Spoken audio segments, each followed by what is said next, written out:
우리 다 같이 사도신경으로 우리의 신앙을 고백하도록 하겠습니다. 나는 전능하신 아버지 하나님 천지의 창조주를 믿습니다. 나는 그의 유일하신 아들 우리 주 예수 그리스도를 믿습니다. 그는 성령으로 잉태되어 동정녀 마리아에게서 나시고 본디오 빌라도에게 고난을 받아 십자가에 못 박혀 죽으시고 장사된 지 사흘 만에 죽은 자 가운데서 다시 살아나셨으며 하늘에 오르시어 전능하신 아버지 하나님 우편에 앉아 계시다가 거기로부터 살아있는 자와 죽은 자를 심판하러 오십니다. 나는 성령을 믿으며 거룩한 공교회와 성도의 교제와 죄를 용서받는 것과 몸의 부활과 영생을 믿습니다. 아멘. 오늘 우리에게 주신 하나님의 말씀은 마태복음 18장 12절부터 20절까지 말씀입니다. 제 성경으로 신약 성경 30면에 있는 마태복음 18장 12절부터 20절까지 말씀, 저와 여러분의 순서로 교독하도록 하겠습니다. 너희 생각에는 어떠하냐? 만일 어떤 사람이 양 100마리가 있는데 그 중에 하나가 길을 잃으면 그 99마리를 산에 두고 가서 길 잃은 양을 찾지 않겠느냐?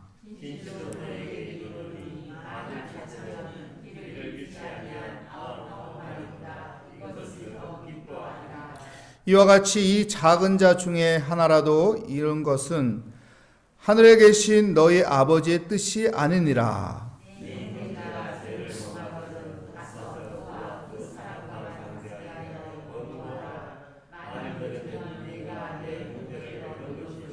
만일 듣지 않거든 한두 사람을 데리고 가서 두세 증인의 입으로 말마다 확증하게 하라.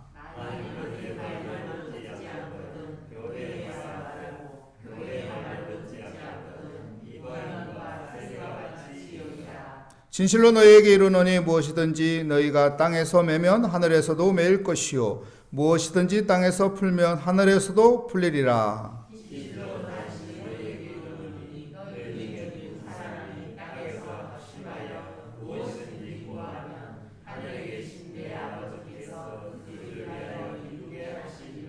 두세 사람이 내 이름으로 모인 곳에는 나도 그들 중에 있느니라. 아멘. 잃은 양의 비유라는 제목으로 하나님의 말씀을 증거하도록 하겠습니다. 우리가 성경을 읽을 때는 전체적인 문맥을 파악하고 읽으라고 하죠. 왜 전체적인 문맥을 파악하고 읽으라고 할까요? 그렇지 않으면은 하나님이 말씀하고자 하는 의도와 다른 방향으로 자기 해석을 하기 때문에. 그래서 문장을 가지고 그냥 문자적으로 받아들이게 되면은 잘못된 해석이 되고, 코에 걸면 코걸이, 귀에 걸면 귀걸이가 되는 해석을 하게 됩니다. 이단들이 많이 그렇게 해석하죠. 짜집기로 막 문장을 갖다가 끼워 맞춰서 이게 하나님의 뜻이다. 그래서 사람들을 미혹하고 신앙의 삶을 혼란스럽게 만들어서 넘어뜨리는 것이죠. 그래서 전체적인 문맥을 알고 성경을 읽어야 하나님이 우리에게 말씀하시는 의도가 무엇인지 바로 깨닫고 바로 알고 바른 길로 갈 수 있다고 말씀하시는 것입니다. 우리가 읽은 오늘 본문 말씀의 잃은 양 비유예요. 우리가 정말 잘 아는 잃은 양의 비유입니다. 100마리의 양이 있는데 한 마리의 잃은 양의 이야기죠. 이 이야기의 비유는요, 마태복음 18장에만 있는 게 아니고 누가복음 15장에도 있습니다. 그런데 여러분, 똑같은 비유의 의미로 받아들여지죠? 그런데 그렇지가 않습니다. 마태복음에서는 청중이 누구인가요? 청중이 제자들입니다. 제자들이 그 비유를 통해서 깨닫는 겁니다. 그리고 누가복음은 청중이 누구인가요? 바리새인과 세리입니다. 사두개인들입니다. 그들을 향해서 이 비유를 통해서 깨달음을 주는 것입니다. 그렇기 때문에 청중이 달라요. 그리고 하나님이 의도하는 말씀의 마음도 다릅니다. 우리 이 마태복음 18장에서는 잃은 한 양의 소중함을 이야기하는 거예요. 한 마리의 그 양까지 하나님께서는 소중히 여긴다. 누가복음에서는 무엇일까요? 한 마리의 양을 찾았을 때 하나님께서 엄청나게 기뻐하신다. 똑같은 것 같은데 하나님이 의도하는 방향은 여러분 다릅니다. 그러니까 이것을 전체적인 문맥을 보지 않고 그냥 읽으면은 똑같은 내용으로 받아들이는 거예요. 그러면은 잘못하면은 어떻게 될까요? 이것을 전하는 자가 자기 마음대로 코거리에 귀거리에 마음대로 왔다 갈 수 있는 것이죠. 그래서 성경을 읽을 때는 전체적인 문맥을 보면서 하나님이 나에게 무슨 말씀을 하시는 것인지, 누구에게 어떤 상황에 있을 때 이런 비유를 예수님께서 하신 것인지 그것을 우리가 깨닫고 읽어야 하는 거예요. 여러분, 우리가 종교개혁이 왜 일어났어요? 종교개혁이 일어난 것은 신부들이 어떻게 했어요? 라틴어를 자기들만 읽고 성도들은 못 읽게 했어요. 그리고 자기 마음대로 해석하고 성도들을 어떻게 했어요? 잘못된 길로 인도했어요. 종교개혁 루터가 어떻게 했습니까? 성경을 독일어로 바꿨어요.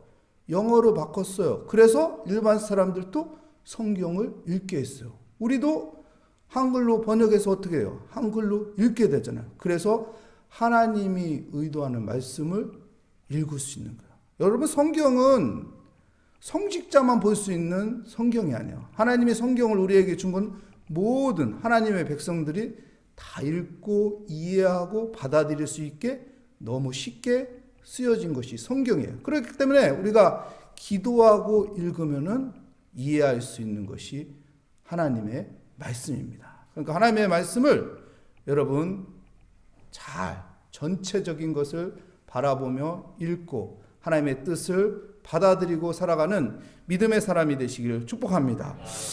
우리 오늘 본문 말씀을 볼까요? 12절 말씀에 뭐라고 시작합니까? 너희 생각에는 어떠하느냐 이렇게 말합니다. 제자들에게 너희 생각은 어떠하냐, 무슨 생각을 말하는 걸까요? 바로 위쪽에 10절에 보면 삼가 이 작은 자 중에 하나라도 업신여기지 말라. 너에게 말하노니 그들의 천사들이 하늘에 계신 내 아버지 얼굴을 항상 배옵느니라. 그러니까 삼가 이 작은 자, 이 소자를 업신여기지 말라라고 말합니다. 그 전에 어떤 일이 있었을까요? 18장 1절 말씀해 볼까요? 그때 제자들이 예수께 나와 이르되 천국에는 누가 크니까? 천국에서 큰 자가 누구입니까? 제자들이 예수님께 물었어요. 그때 예수님은 한 아이를 부릅니다. 그리고 예수님이 뭐라고 합니까? 이 아이를 놓고 이렇게 말합니다. 이 아이 같은 마음을 갖지 않으면 천국에 갈 수 없다. 이 작은 자를 어떻게 해요? 시각적인 효과로 보여줘요. 그리고 작은 소자들을 업신여기지 말라. 그 업신여기는 것이 큰 죄다. 이렇게 말합니다. 그리고 제자들에게 묻는 거예요. 너희들의 생각은 어떻게 생각하냐? 내가 이렇게 설명했는데. 그러면서 예수님께서 100마리의 그 양 비유를 이야기하는 거예요. 양이 100마리 있는데 한 양을 잃어버렸다. 그랬을 때 목자가 그 한 양을 찾으러 간다. 이것이 하나님의 마음이다.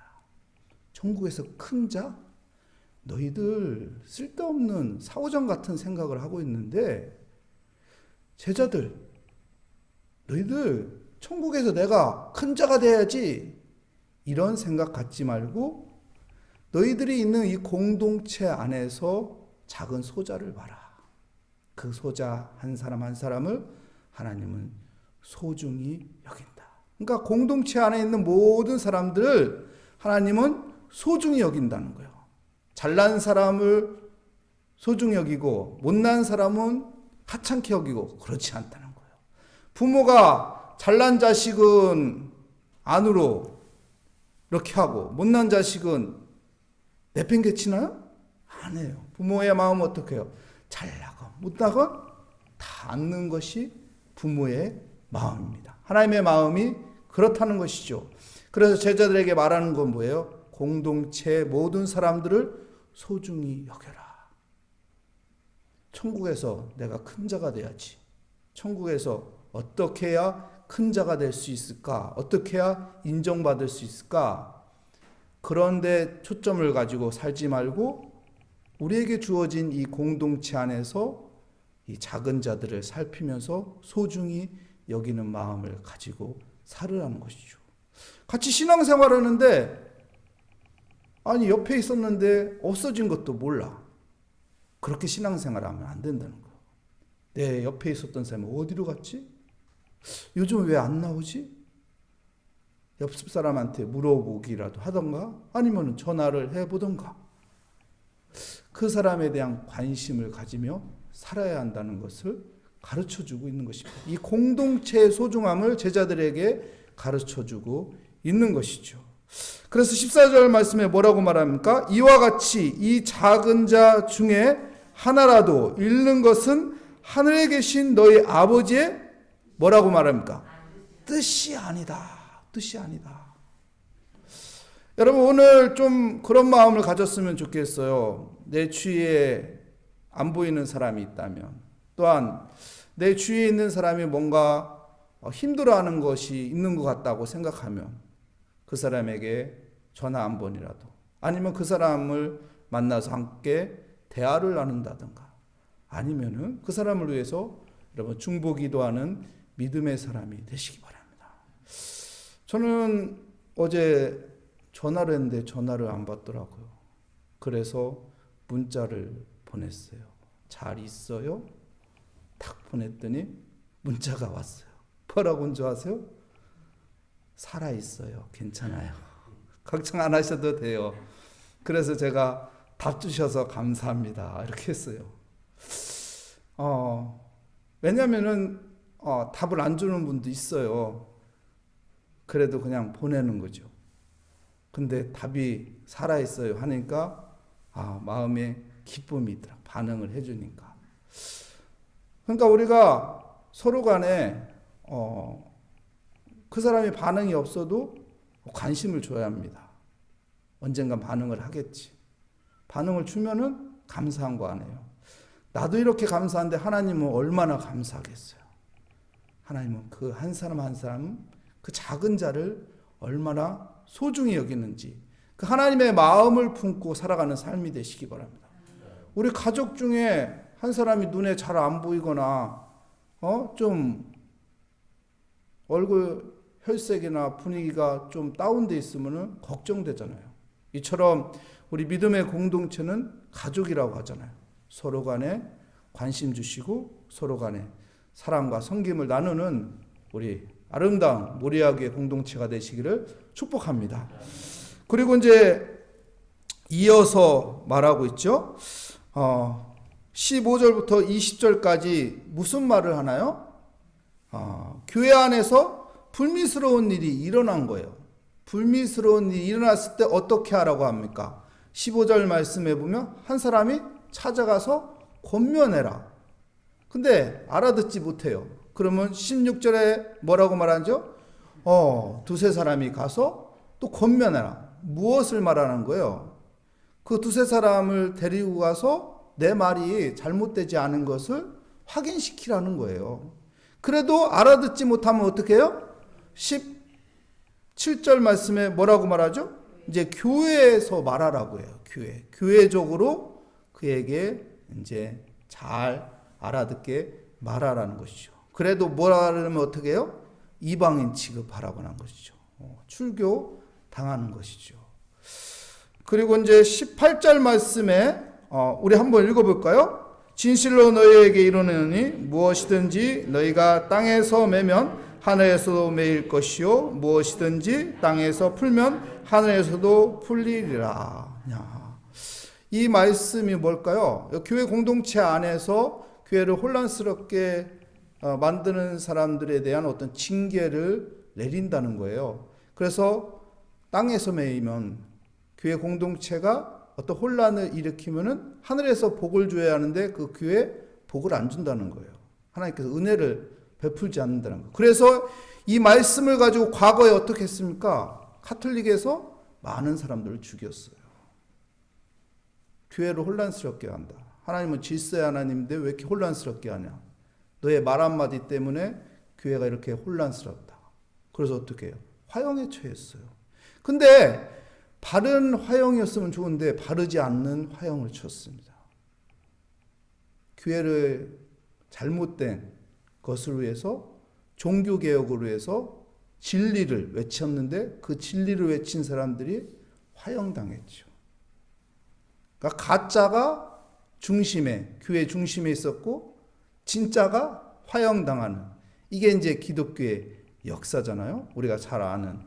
그래서 많은 종교개혁자들이 마틴 루터의 그 종교개혁 성공하기 전까지는 많은 사람들이 종교개혁을 시도했다가 화형을 당했습니다. 그 아픔이 많이 있죠. 이 본문 말씀 가지고 다들 화형을 시킨 거거든요. 그러니까 우리가 잘 문장을, 하나님의 말씀을 잘 해석해야지 인간적인 자기의 의도, 자기의 생각, 자기의 기죽, 자기의 욕망을 가지고 하면은 큰일 나는 거예요. 하나님은 사랑의 하나님입니다. 하나님은 긍휼의 하나님입니다. 하나님은 그 문제를 잘 풀으라는 거지 그거를 가지고 그 사람을 짓밟으라는 거 아니에요. 그 사람을 인생을 망가뜨리라는 것은 아니죠. 그래서 이제 19절 20절 말씀에 이렇게 말합니다. 진실로 다시 너희에게 이르노니 너희 중에 두 사람이 땅에서 합신하여 무엇이든지 구하면 하늘에 계신 내 아버지께서 그들을 위하여 이루게 하시리라. 두세 사람이 내 이름으로 모인 곳에도 나도 그들 중에 있느니라. 무슨 말이에요? 두세 사람이 기도하면 기도 응답받는다. 이 이야기가 아니에요. 그렇게 하면 전체 문장을 보고 이걸 받아들이는 게 아니고 이 문장만 보고 해석하는 거예요. 두세 사람이 모이면 기도응답이 아니고 이건 공동체를 이야기하는 거예요. 제자들에게 공동체를 살려야 한다는 것이죠. 그래서 공동체를 살리기 위해서 기도해라. 하나님 앞에 그 믿음으로 하나님 의지해라. 그 하나님이 함께 하시면 이 문제를 하나님께서 풀어주신다는 거예요. 풀어주신다는 거예요. 그래서 하나님의 은혜 가운데 공동체를 이끌어갈 수 있도록 하라는 것이죠. 여러분, 공동체의 소중함을 가지고 살아가는 믿음의 사람이 되시기 바랍니다. 공동체에 사랑이 있고 섬김이 있고 함께 아픔을 나누고 공동체를 아름답게 세워가는 우리 그리스도인들이 되시길 축복합니다. 하나님은 그 한 양, 한 소자까지 소중히 여기시는 하나님이다. 이 마음 가지고 여러분 오늘 그런 사람들, 한 소자를 위해서 기도하고 한 소자에게 내가 무엇을 할까? 내가 그에게 어떻게 하면은 하나님이 기뻐하실까? 이 마음 가지고 이 사순절을 또한 살아가는 아름다운 사랑이 있는 섬김이 있는 그 그리스도인이 되시기를 축복합니다. 기도하겠습니다. 하나님 감사합니다. 오늘 이른 양의 비유를 통해서 하나님께서 공동체의 소중함을 말씀하고 있고 하나님이 함께 하심으로 이 공동체를 하나님께서 세우시고 풀어가시고 인도하신다는 그 믿음 가운데 하나님 우리 공동체 안에 있는 작은 자, 그 소자를 생각하게 하여 주시며 그를 위해 중보하고 그와 함께하고 그를 위해 내가 사랑을 나누고 섬김을 할 수 있는 또한 관심을 줄 수 있는 믿음의 사람이 되게 하여 주시옵소서. 그래서 나의 기도와 나의 섬김과 나의 사랑의 손길을 통해서 우리 모리아교회 이 공동체가 생명력 있고 믿음 안에 있고 하나가 되는 하나님이 기뻐하는 공동체가 되게 하여 주시옵소서. 주께 감사드리며 예수 그리스도의 이름으로 기도합니다. 아멘. 하늘에 계신 우리 아버지, 아버지의 이름을 거룩하게 하시며 아버지의 나라가 오게 하시며 아버지의 뜻이 하늘에서와 같이 땅에서도 이루어지게 하소서. 오늘 우리에게 일용할 양식을 주시고 우리가 우리에게 잘못한 사람을 용서하여 준 것 같이 우리 죄를 용서하여 주시고 우리의 시험에 빠지지 않게 하시고 악에서 구하소서. 나라와 권능과 영광이 영원히 아버지의 것입니다. 아멘. 오늘 말씀을 다시 한번 생각하며 우리 모리아교회 공동체를 생각하고 중보기도하며 또 하나님 나를 통해서 우리 모리아교회 공동체가 더욱 행복하고 사랑이 있고 생명이 있는 공동체가 되게 하여 주시옵소서. 나를 사용하여 주시옵소서. 우리 함께 기도하도록 하겠습니다. 하나님 아버지, 주의 은혜 가운데 내가 서 있기를 원합니다. 하나님, 우리 모리아교회 공동체를 세우신 하나님, 이 공동체가 아름다운 공동체가 되고 건강한 공동체가 되고 생명력 있는 공동체가 되기를 원하시는 하나님, 이 작은 자, 한 소자를 소중히 여기시는 하나님, 그들을 업신여기지 않고 또한 그들이 아픔과 상처가 있다면 하나님 우리가 그들에게 다가가게 하여 주시고 함께하게 하여 주시고 주의 은혜 가운데 하나님과 함께하는 아름다운 공동체가 되게 하여 주시옵소서. 우리가 함께 중보기도하고 함께 교제하고 함께 하나가 되어서 하나님 나라를 위해 쓰임받는 거룩한 공동체가 되게 하여 주시며 하나님의 은혜 가운데 살아가는 믿음의 공동체가 되게 하여 주시옵소서. 오늘 또 하나님, 내가 기도하는 이 시간 내 마음에 떠오르는 작은 자가 있습니다. 소자가 있습니다. 하나님, 그 사람을 위해 내가 기도함으로 그 사람이 다시 믿음의 용기를 얻게 하여 주시고 힘을 얻게 하여 주시고 주 안에서 하나님 다시 회복과 치유와 변화가 있는 은혜가 있게 하여 주시옵소서. 하나님, 또한 내가 그에게 어떻게 해야 할지 하나님 깨달음을 주시며 또한 서로 간에 하나님 힘을 줄 수 있는 믿음의 사람이 되기를 원합니다. 주님 사용하여 주시옵소서. 주님 은혜 함께하여 주시옵소서. 그래서 주님, 우리 아름다운 공동체가 되고 기쁨이 있는 공동체가 되고 생명이 있는 공동체가 되어서 주 안에서 하나가 되고 주 안에서 하나님 나라 바라보며 하나님 우리 함께 신앙생활을 잘 할 수 있도록 주님, 우리 모리아교회 공동체 하나 은혜 주시옵소서. 긍휼을 베풀어 주시옵소서. 하나님의 일하심에 함께하여 주시고 하나님이 붙잡아 주시고 하나님께서 함께 하심으로 모든 것이 합력하여 선을 이루어지게 하여 주시옵소서.